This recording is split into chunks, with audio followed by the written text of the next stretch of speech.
Welcome back to another edition of Turf Talk, live at Churchill Downs. And Gary, there wasn't a lot of action on the track this morning, so we had to find a few other runners to look in on. These people are fitter than you and I put together, Ed, believe me. No question about it. And of course, fitness, hot topic this week leading up to the Derby. One of the most demanding things you can do is run a marathon or a half marathon, as these are. And of course, the Kentucky Derby, one of the most demanding races for horses. It is. It is. I mean, it's not your normal mile-and-a-quarter dirt race where they go the first half mile in 49. You have to run the whole way in there. I mean, it's a very demanding test. Yep, no question. Well, we had a lot of horses on the track yesterday, which made for a quieter day today. J. Boy's Echo, the only official work.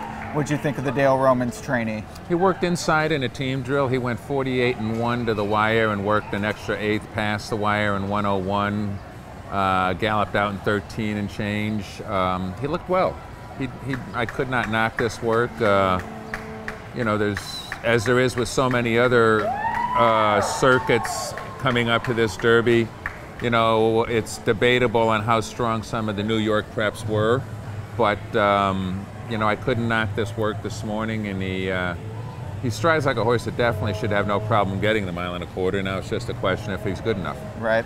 And another horse who was on the track, did not work, but got a good look at McCraken. The horse, a lot of people, I'd say, day to day, seem to be the most impressed with.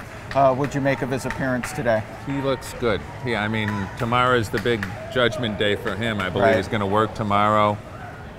His record over this track speaks for itself in 3 for 3 and wins. And you know, it'll be interesting to see him work. Graham Motion has chosen to work Irish War Cry at Fair Hill and just bring him in here. I'm sure we'll see footage of that work, but we'll see McCraken live tomorrow morning, and that probably will be the most anticipated workout remaining for this year's Derby. Yeah, I agree 100% on that, without a doubt. And then lastly, we had Asmussen had his pair out.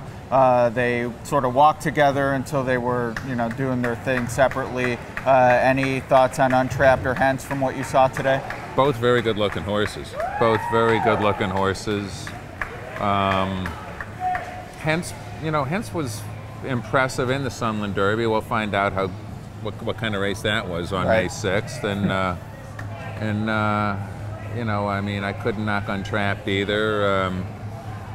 His Arkansas races have been okay. They've been okay. Can't knock them. Time of year, though, need improvement in a year where people say it's wide open and the horses have traded blows. You know, why not an improving sort in this race at a big price? I don't want to gamble on improvement at a short price, but you know, if you're getting the right one. No, when Mastery went down, it became scramble mode for a lot of these. Became scramble mode for a lot of these horses, and I can't really recall a year where everyone's wondering like which prep is a good prep and which prep is a bad prep as much as this year. Yeah.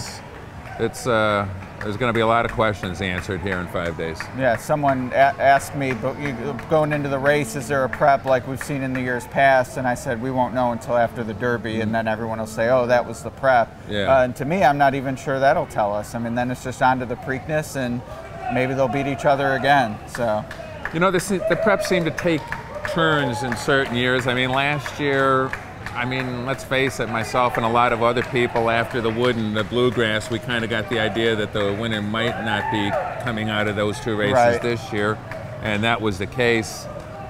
This year, your guess is as good as mine. Yeah, it's every race for itself, so to speak. We'll get you out of here on this. Had a lot of works yesterday, so most of those horses a day off, so to speak, today. What do you look for on their first return to the track that tells you how they came out of the work? A lot of horses will just, their first day back on the track after a work, and especially after a race, they'll just jog clockwise and go home. You just want to see, you know, you want to see a free gait and a free movement of them, that there's not any stiffness, and you want to see their ears up to where they're actually happy to be back out on the track, and that'd be the main two things you'd be looking for in the first day back on the track. All right, well, this was a jog clockwise for us after a busy day yesterday, but tomorrow, a lot of people are going to be interested in what you have to say about McCraken, so same time tomorrow? Same time. All right, we'll do it. Thanks for watching. Join us tomorrow.